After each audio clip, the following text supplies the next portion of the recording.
यही की घटना है। वो भक्तमाली जी अंतर ध्यान हो गए, उनकी बात है। वो बता रहे थे कि साधु के भाई आए,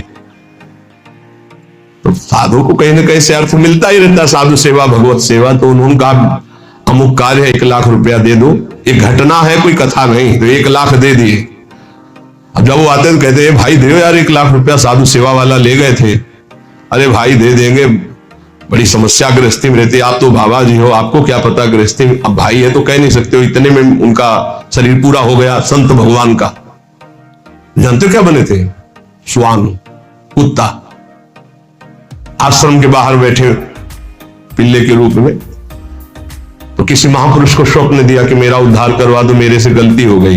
1 लाख रुपया अपने भाई को देने के कारण मेरी गति बिगड़ गई और मैं वृंदावन में ही अमुक आश्रम का हूं, अमुक अमुक हूं, सामने बैठा हुआ हूं, आप आके मुझे देख लीजिए, मैं आपको पहचानता हूं।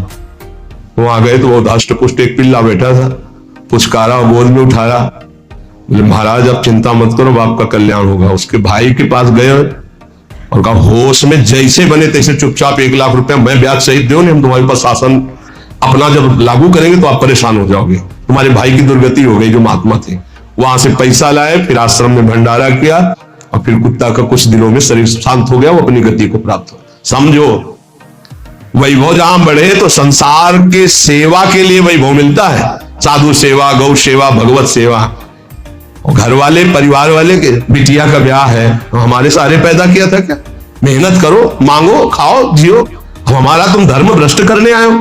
वैराग्यवान कभी भूल करके एक सिक्का अपने परिवार वालों को ना दे, नहीं तो नरकगामी होगा। ध्यान रखना, ये हराम का पैसा नहीं है। गृहस्थ जन देते हैं भगवत प्राप्ति में लगे हुए संतों की सेवा के लिए, या श्री जी के लिए, या गौ सेवा या धर्म सेवा के लिए।